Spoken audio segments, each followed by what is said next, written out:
Hi friends, welcome to Deepika reviews. మేఘ సందేశం upcoming ఎపిసోడ్లో ఏం జరగబోతుందో తెలుసుకోవాలనుకుంటున్నారా? అయితే ఛానల్ను సబ్స్క్రైబ్ చేసుకుని సపోర్ట్ చేయడం మర్చిపోకండి.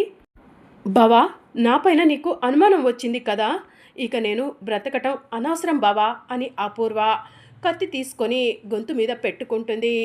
నేను ఇక చచ్చిపోతున్నాను బావా, నువ్వు నన్ను అనుమానించావు, నా పైన నీకు అనుమానం కలిగింది, నేను బతకను బావా, బతకను అని అపూర్వ కత్తితో గొంతు మీద పొడుచుకున్నట్టు యాక్టింగ్ చేస్తూ ఉంటుంది. అపూర్వ అని శరత్చంద్ర అపూర్వ చెంపపై లాగిపెట్టి ఒక్కటిస్తాడు. ఏంటి అపూర్వ, పిచ్చి పట్టిందా నీకు అని శరత్చంద్ర అంటూ ఉంటాడు. అవును బావా, పిచ్చే పట్టింది, నువ్వే నాకు దిక్కు అనుకున్నాను, నువ్వుంటే చాలు అనుకున్నాను, అలాంటి నువ్వు నన్ను అనుమానించేసరికి నాకు ఇంతకు మించి ఏం చేయాలో అర్థం కావట్లేదు బావా అని అపూర్వ అంటూ ఉంటుంది. అపూర్వ, శోభ చనిపోయిన రోజు నేను సిటీలో లేను, నేను వచ్చేసరికి ఫైర్ యాక్సిడెంట్లో శోభ చనిపోయిందని నువ్వే కదా నాతో చెప్పింది. ఇప్పుడేమో ఆ పోలీస్ ఆఫీసర్ అక్కడ దొరికిన డెడ్ బాడీ తాలూకా ఆధారాలు అన్నీ కూడా శోభవని చెప్తున్నారు. ఆ సమయంలో నాకు అనుమానం వచ్చేది నీపైనే కదా అపూర్వ, అలా అనుమానించేనే తప్ప నా మనసులో ఎలాంటి దురుద్దేశం లేదు అపూర్వ అని శరత్చంద్ర అంటూ ఉంటాడు. శోభక్క నాకు దేవతతో సమానము, అమ్మ తర్వాత అమ్మ లాంటిది, అలాంటి శోభక్క చనిపోయిందని నేను ఇప్పటికీ కూడా కుమిలి కుమిలి ఏడుస్తున్నాను, అలాంటి శోభక్కను చంపానన్న నింద నాపై వేస్తున్నారా బావా అని అపూర్వ అంటూ ఉంటుంది. అపూర్వ, నువ్వు చెప్పినట్టుగానే డిఎన్ఏని ఎవరో మార్చుంటారు అపూర్వ, నేనే నీ పట్ల తప్పుగా ప్రవర్తించాను, తప్పుగా ఆలోచించాను, నన్ను క్షమించు అపూర్వ అని శరత్చంద్ర అంటూ ఉంటాడు. పర్వాలేదు బావా, బావా నీకొక విషయం చెప్పాలనుకుంటున్నాను, నిన్ను నన్ను విడదీయటం కోసం చాలా కుట్రలే జరుగుతున్నాయి, ఎవరు ఏం చెప్పినా కూడా నమ్మకు బావా అని చెప్పి అపూర్వ అంటూ ఉంటుంది. నిన్ను నన్ను విడదీయాల్సిన అవసరం ఎవరికుంది అపూర్వ అని శరత్చంద్ర అంటూ ఉంటే, ఏమో బావా, ఇవన్నీ చూస్తుంటే ఎవరో కావాలనే ఇదంతా చేస్తున్నారనిపిస్తుంది అని చెప్పి అపూర్వ చెప్తూ ఉంటుంది. అపూర్వ, ఎవరు ఎన్ని చేసినా కూడా న్యాయం ధర్మం అనేవి ఉంటాయి, ఎట్టి పరిస్థితుల్లో న్యాయం ధర్మమే గెలుస్తాయి అపూర్వ, తప్పు చేయని వాళ్ళు భయపడాల్సిన అవసరం లేదు అని చెప్పి శరత్చంద్ర చెప్తూ ఉంటాడు. సరే బావా, నేనిక వెళ్తాను అని అపూర్వ ఏడుస్తూ అక్కడి నుంచి వెళ్ళిపోతూ ఉంటుంది. మమ్మీ, ఏంటి మమ్మీ, ఆ భూమి గురించి డాడీకి ఇంకా కొన్ని ఎక్కేయకపోయావా అని చెప్పి నక్షత్ర అడుగుతూ ఉంటుంది. ఇప్పుడు భూమి గురించి కాదు నక్షత్ర ఆలోచించాల్సింది, మన గురించి మనం ఆలోచించుకోవాలి అని అపూర్వ చెప్తూ ఉంటుంది. అక్కడ ఉన్న డిఎన్ఏ శోభ కదని మీ డాడీకి పోలీస్ ఆఫీసర్ చెప్పాడంటే ఈ విషయం చాలా పెద్దదయ్యే అవకాశం ఉంది నక్షత్ర, నేను జాగ్రత్తగా ఉండాలి అని చెప్పి అపూర్వ చెప్తూ ఉంటుంది. అవును మమ్మీ, డాడీకి పెద్దమ్మను చంపింది నువ్వేనని తెలిసేసరికి ఏం చేస్తాడోనని చాలా భయం వేసింది అని నక్షత్ర చెప్తూ ఉంటుంది. బేబీ, నేను అంత ఈజీగా దొరకను మీ డాడీకి, మీ డాడీని నా వైపుకి ఎలా తిప్పుకోవాలో నాకు బాగా తెలుసు అని చెప్పి అపూర్వ చెప్తూ ఉంటుంది.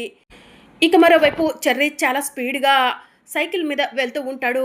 భూమి ఎదురుగా నడిచి వస్తూ ఉంటుంది. భూమి భూమి అని చెర్రీ టెన్షన్ పడుతూ ఉంటాడు. చెర్రీ, ఏమైంది, ఎందుకు అంత టెన్షన్ పడుతున్నావు అని భూమి చెర్రీని అడుగుతూ ఉంటుంది.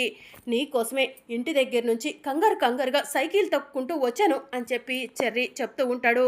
నా కోసమా, ఎందుకు చెర్రీ అని భూమి అడుగుతూ ఉంటుంది. నువ్వు గగనన్న ఇంటికి వెళ్ళావని చెప్పి ఆ తార మన ఇంటికి వచ్చింది భూమి, నువ్వు ఆ ఇంటి వైపు కన్నెత్తి కూడా చూడకూడదని చెప్పి ఆ తార అపూర్వ అత్తయ్యతో చెప్పి వెళ్ళింది. అపూర్వ అత్తయ్య నక్షత్ర ఇద్దరు కూడా మామయ్యతో ఈ విషయం గురించి చెప్తామని చెప్పారు. ఇక భూమి గురించి నువ్వు టెన్షన్ పడకు తారా, వెళ్ళు, భూమి ఇక ఎట్టి పరిస్థితిలో ఆ గగన్ ఇంటికి రాదు అని అపూర్వ అత్తయ్య చెప్పి ఆ తారను పంపించింది. ఈ విషయం మామయ్యకు తెలిస్తే మామయ్య నీ పైన సీరియస్ అవుతారు భూమి, నువ్వు ఏదో ఒకటి మేనేజ్ చేస్తావని నేను నిన్ను వెతుక్కుంటూ వచ్చాను భూమి అని చెప్పి చెర్రీ చెప్తూ ఉంటాడు. చెర్రీ, సైకిల్ మీద నన్ను ఆ తార ఇంటికి తీసుకెళ్తావా అని చెప్పి భూమి అడుగుతూ ఉంటుంది. తార ఇంటికా, ఇప్పుడెందుకు భూమి అని చెర్రీ అడుగుతూ ఉంటాడు. పనుంది అని చెప్పి భూమి చెప్తూ ఉంటుంది. సరే పద వెళ్దాం అని చెప్పి చెర్రీ అంటాడు. చెర్రీ భూమి ఇద్దరూ కలిసి తార ఇంటికి వెళ్తారు. ఎదురుగా ధ్రువ ఉంటాడు. భూమిని చూసి ధ్రువ లేచి నుంచుంటాడు. ఇక అప్పుడే తార కూడా కిందికి వస్తూ ఉంటుంది. భూమిని చూసి, అన్నయ్య, ఎవరి అమ్మాయి, ఈ అమ్మాయిని చూసి నువ్వు లేచి నుంచున్నావేంటి అని తార అడుగుతూ ఉంటుంది. ధృవ గారు, నేనెవరో మీ చెల్లెలు తారకు చెప్పండి అని భూమి అంటూ ఉంటుంది. ఈ అమ్మాయి నీకు తెలుసా అన్నయ్య? ఎవరి అమ్మాయి చెప్పన్నయ్య అని తార అడుగుతూ ఉంటుంది. ఈ అమ్మాయే భూమి అని చెప్పి ధృవ చెప్తూ ఉంటాడు. ఓ, భూమి అంటే నువ్వేనా? చాలాసార్లు నిన్ను చూడాలనుకున్నాను, కానీ మిస్ అయిపోయావు. ఏంటి, నా ఇల్లు వెతుక్కుంటూ వచ్చావు అని తార అడుగుతూ ఉంటుంది. నీ ఇల్లు వెతుక్కుంటూ నేను రాలేదు, నేను వచ్చేలా నువ్వే చేసుకున్నావు అని చెప్పి భూమి చెప్తూ ఉంటుంది. స్టూపిడ్గా ఫూలిష్గా మాట్లాడకు అని చెప్పి తార అంటూ ఉంటుంది. స్టూపిడ్గా ఫూలిష్గా మాట్లాడుతున్నానా? నేనా?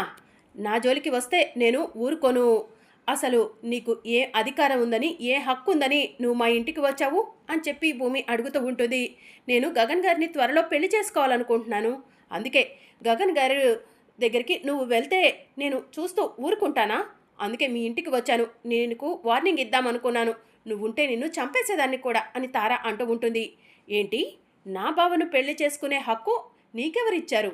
నా బావ నేను కేవలం దూరంగా ఉన్నాం, అంతవరకే. మేమిద్దరం డివోర్స్ తీసుకోలేదు, శాశ్వతంగా విడిపోలేదు. అలాంటప్పుడు నా బావతో నువ్వెలా తాళి కట్టించుకుంటావు? అసలు మా ఇద్దరిది జన్మజన్మల బంధము. మా ఇద్దరిని నువ్వు విడదీయలేవు అని చెప్పి భూమి చెప్తూ ఉంటుంది. ఏంటి, మీ ఇద్దరిని నేను విడదీయలేవనా? ఆల్రెడీ మీరిద్దరూ విడిపోయారు అని చెప్పి తార అంటూ ఉంటుంది. తార, పిచ్చి పిచ్చిగా వాగకు. మేమిద్దరం దూరంగా ఉన్నాం, అంతే, విడిపోలేదు. నా బావ నుంచి ఎవరు కూడా నన్ను దూరం చేయలేవరు అని భూమి చెప్తూ ఉంటుంది. విడదీలేవరా? అయితే చూస్తూ ఉండు. త్వరలోనే గగన్ గారితో నేను నిశ్చితార్థం చేసుకుంటాను. అలాగే మా అన్నయ్యతో పూరికి నిశ్చితార్థం జరిపిస్తాను అని తార అంటూ ఉంటుంది. అప్పుడే భూమి కోపంగా తార దగ్గరకు వెళ్ళి తార చెంప మీద లాగిపెట్టి ఒక్కటి ఇస్తుంది. హౌ డేర్ యూ, నన్నే కొడతావా అని తార అంటూ ఉంటుంది. కొట్టడం కాదు, చంపేస్తాను. నా బావకు నాకు మధ్యలో ఎవరు వచ్చినా సరే చంపేస్తాను అని చెప్పి భూమి అంటుంది. ధృవ గారు, మీ చెల్లిని ఒళ్ళు దగ్గర పెట్టుకొని మొసలుకోమని చెప్పండి. నా బావ నాకు మాత్రమే సొంతం అని చెప్పి భూమి అక్కడి నుంచి వెళ్ళిపోతూ ఉంటుంది. ఏ భూమి, నన్నే కొట్టావు కదా, నీ సంగతి చెప్తాను అని చెప్పి తార అంటూ ఉంటే, నీ ఇష్టం వచ్చింది చేసుకో అని చెప్పి భూమి కోపంగా అక్కడి నుంచి వెళ్ళిపోతూ ఉంటుంది. అన్నయ్య, చూసావా, నీ కళ్ళ ముందే నన్ను కొట్టింది అన్నయ్య. నువ్వు ఏం మాట్లాడలేదేంటన్నయ్య అని తార అడుగుతూ ఉంటుంది. అమ్మ తార, ఆ అమ్మాయి మాట్లాడిన దాంట్లో నిజమే ఉంది కదా అని చెప్పి ధృవ అంటూ ఉంటాడు. ఏంటన్నయ్య నిజం ఉంది? గగన్ గారు చెప్పారు కదా వాళ్ళిద్దరూ విడిపోయారని, అందుకే కదా నేను గగన్ గారిని పెళ్లి చేసుకోవాలనుకుంది అని తార అంటూ ఉంటుంది. వాళ్ళిద్దరూ విడిపోయారు, కానీ డివోర్స్ అవ్వలేదు కదమ్మా. డివోర్స్ అయితేనే నీకు పూర్తిగా ఆ గగన్ మీద హక్కు అధికారాలు వస్తాయి. ఇప్పుడు పూర్తి హక్కు అధికారం భూమికే ఉన్నాయమ్మా అని ధృవ తారకు చెప్పి అక్కడి నుంచి వెళ్ళిపోతాడు. భూమి, నీతో డివోర్స్ నోటీస్ మీద ఎలా సంతకం పెట్టిస్తానో చూస్తూ ఉండు అని చెప్పి తార మనసులో అనుకుంటుంది. ఇక భూమి, చెర్రీ ఇద్దరు కలిసి వెళ్తూ ఉంటారు. అప్పుడే గగన్ ఎదురుగా వస్తూ ఉంటాడు. గగన్ చెర్రీని చూసి, రే చెర్రీ ఆగు అని చెప్పి పిలుస్తూ ఉంటాడు. ఇక చెర్రీ ఆగిపోయి అలానే నుంచుంటాడు. ఇక గగన్ కార్ని రివర్స్ చేసుకొని చెర్రీ దగ్గరకు వస్తాడు. రే చెర్రీ, ఏంట్రా సైకిల్ మీద వెళ్తున్నావు అని చెప్పి గగన్ అడుగుతూ ఉంటాడు. ఏం లేదులే అన్నయ్య అని చెర్రీ చెప్తూ ఉంటాడు. భూమి, నాతరా అని గగన్ అంటూ ఉంటాడు. ఎందుకు బావా అని భూమి అడుగుతూ ఉంటుంది. ఏం లేదు భూమి, తారా శరత్చంద్ర ఇంటికి వెళ్ళిందంట. నువ్వు ఆ ఇంటికి వచ్చావని ఆ అపూర్వకు చెప్పిందంట. ఇంట్లో లేనిపోని సమస్యలు వస్తాయేమో, ఆ శరత్చంద్రతో నేను మాట్లాడతాను, నాతో రా భూమి అని చెప్పి గగన్ అంటూ ఉంటాడు. వద్దు బావా, మా నాన్నకు ఏం చెప్పాలో ఎలా చెప్పాలో నాకు అన్నీ తెలుసు. కాకపోతే నీకే ఒక విషయం చెప్పాలనుకుంటున్నాను అని చెప్పి భూమి అంటూ ఉంటుంది. ఏంటా విషయం అని చెప్పి గగన్ అడుగుతూ ఉంటాడు. ఇప్పుడే నీకు కాబోయే భార్య తార చంప పగలగొట్టి వస్తున్నాను బావా అని చెప్పి భూమి అంటుంది. తార చంప పగలగొట్టావా, ఎందుకు అని చెప్పి గగన్ అడుగుతూ ఉంటాడు. నా ఇంటికి వెళ్ళి నాపైనే కంప్లైంట్ ఇచ్చింది కదా, దానికి ఎంత ధైర్యం నా బావ జీవితంలోకి రావాలని చూస్తుంది. అందుకే దానిపైన రివెంజ్ తీర్చుకొని వచ్చాను బావా అని భూమి చెప్తూ ఉంటుంది. భూమి, స్టూపిడ్గా చెయ్యకు అని చెప్పి గగన్ అంటూ ఉంటాడు. ఏంటి బావా, నేను చేస్తుంది నీకు స్టూపిడ్గా అనిపిస్తుందా? ఆ తార చేస్తుందేమీ కనిపించట్లేదా అని భూమి అంటూ ఉంటుంది. భూమి, ప్లీజ్, ధృవకి నా చెల్లెలు పూరికి పెళ్లి జరగాలంటే ఇలాంటి సమస్యలు ఏమీ ఉండకూడదు, అర్థం చేసుకో అని గగన్ అంటూ ఉంటాడు. నీ చెల్లెలు పూరికి ధృవకి పెళ్లి చేయాలనుకో, కాదనట్లేదు. కానీ అందుకు నా జీవితాన్ని బలి చేయాలని చూస్తే ఊరుకోను బావా అని చెప్పి భూమి అక్కడి నుంచి కోపంగా వెళ్ళిపోతూ ఉంటుంది.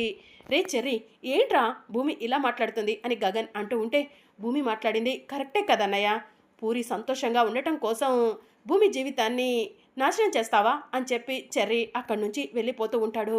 రే చెర్రీ, నువ్వు కూడా ఇలానే మాట్లాడుతున్నావేంట్రా, ఈ అన్నయ్యను అర్థం చేసుకోరా అని గగన్ అంటూ ఉంటే, నువ్వే భూమిని అర్థం చేసుకో అన్నయ్య అని చెప్పి చెర్రీ కూడా అక్కడి నుంచి వెళ్ళిపోతూ ఉంటాడు. ఇక మరోవైపు అపూర్వ జడ వేసుకుంటూ ఉంటుంది. పోలీస్ ఆఫీసర్ చెప్పిన మాటను భూమి గుర్తు చేసుకుంటుంది.